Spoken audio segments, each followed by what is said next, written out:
Good evening. The discovery of a loaded handgun in a speeding car has sparked a dramatic police takedown in Adelaide's northeast. 7 News has obtained exclusive video of the moment officers moved in on the suspect with their weapons drawn.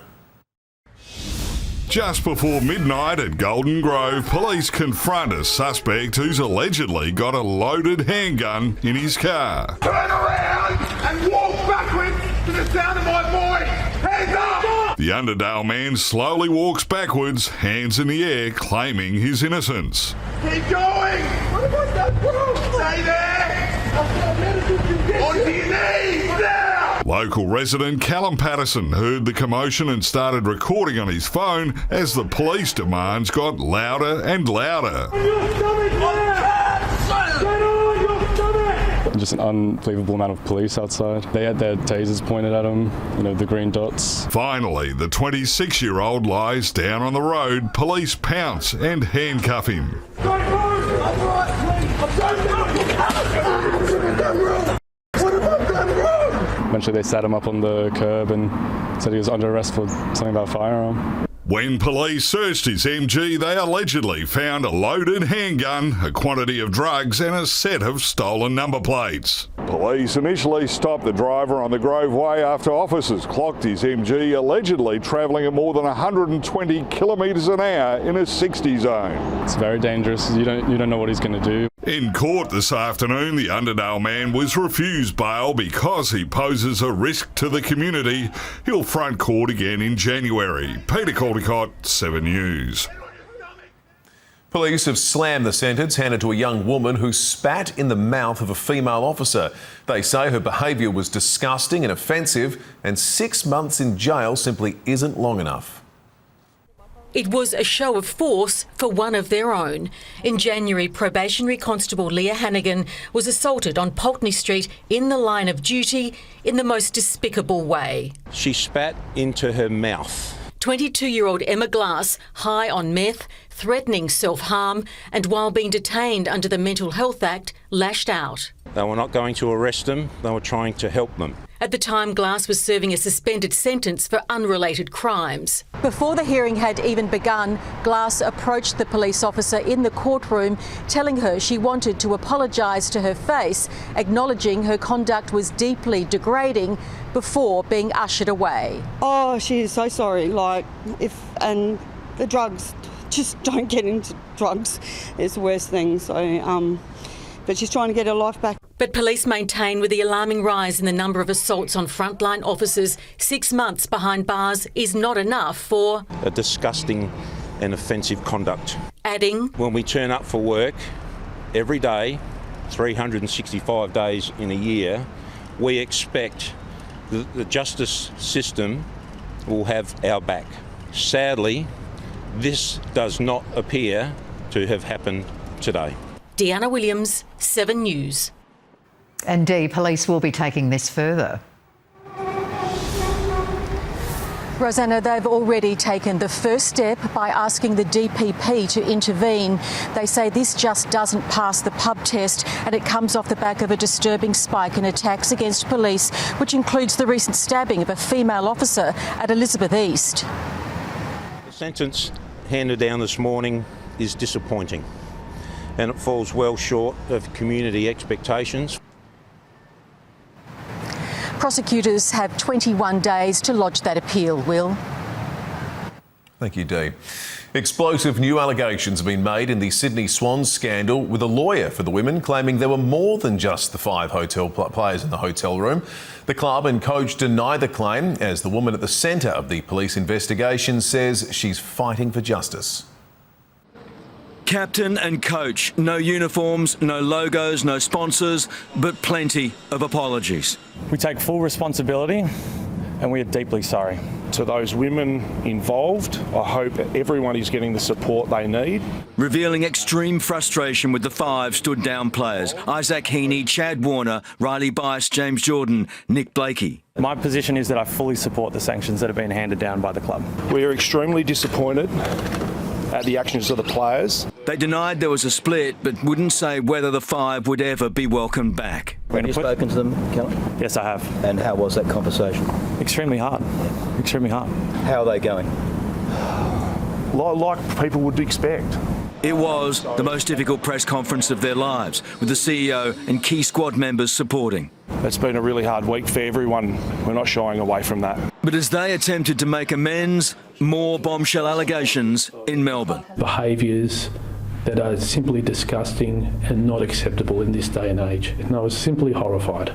The lawyer for 2 of the 3 strippers involved revealing his clients had agreed to some touching, but one player had gone too far. I can't go into detail. However, the line was crossed. I can't comment on what a lawyer says about something. He also alleged there were 9 in the room, not 5. My understanding is there were various officials in the room. That's a police investigation, so all that will be brought out in due course. Dean, can you confirm that you were not in that room that night? I wasn't in the room. The club backing him instantly. The Sydney Swans can confirm the only representatives were the 5 players. Reports to the contrary are simply false.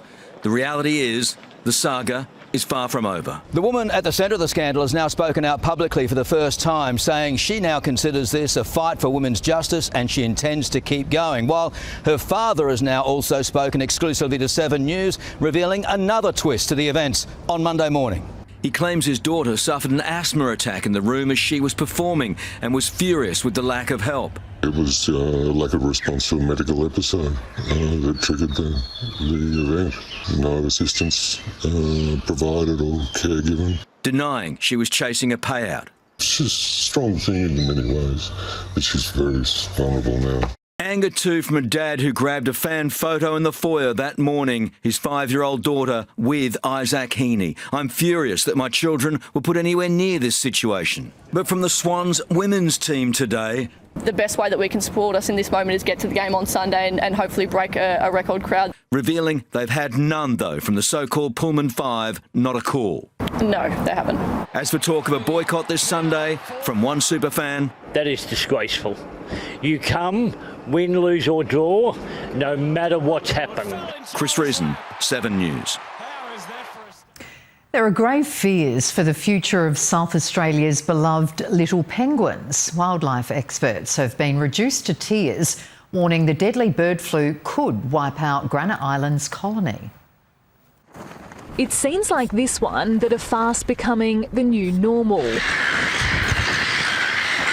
And now our little penguins are facing the same deadly threat. I'll get emotional. Stephen Hedges has spent more than 30 years watching over Granite Island's colony. Just 40 penguins remain, with H5 threatening to take them all. I'm very concerned, and from what's happened, we're the last country to really be hit. The warning signs already on Kangaroo Island, with at least one suspected case. Devastating. The impact likely to extend well beyond the colonies. The penguins in Kangaroo Island are a huge draw card for, tourism. Vaccination now being looked at as a possible line of defence. If we can only vaccinate 20 penguins and we come back, this time next year and there's 20 left, and I think we've done the right thing. The government says penguin vaccination is being considered, but protecting wild birds comes with its own challenges. 2 doses are required months apart. You can't vaccine a bird unless you capture it twice, and in the wild that's almost impossible. But in certain contained populations where we can get to them more readily, repeatedly. Michaela Kamarik, 7 News. Protesters have promised to be out in force at a controversial rodeo in Adelaide this weekend. Lauren Rose is live at the entertainment centre. Lauren, animal rights activists are fuming. They are, Will. They want bull riding to be banned, and they're going to be very vocal about that here tomorrow night. It will be the first time this venue has hosted a professional bull riders event since 2019. The PBR organisation, headquartered in Texas and touted as the largest league in the world, brands itself as putting on family-friendly shows, which the RSPCA fears is sending the wrong message to children. It adds the use of spurs and flank straps, promotes extreme and unnatural bucking, and causes the animal distress. At a rodeo here in 2017, a bull broke its leg in front of the crowd while protests were underway outside. PBR has told 7 News the welfare of its livestock is its priority, while police tell me they are aware of the event here tomorrow night and will respond if required. Rosanna. All right, thank you, Lauren. A travel agency is counting the cost after a P-plate driver crashed her car into a Modbury store at Westfield overnight. Fortunately, the 17-year-old wasn't injured when the Subaru ploughed through the front window. Police issued her with a fine. The SES were called in to secure the shopfront. Damage is estimated at $50,000. Federal police have charged a Victorian man accused of spying on Ukraine's military to help Russia's invading forces. Detectives are trying to work out how far the espionage plot stretches.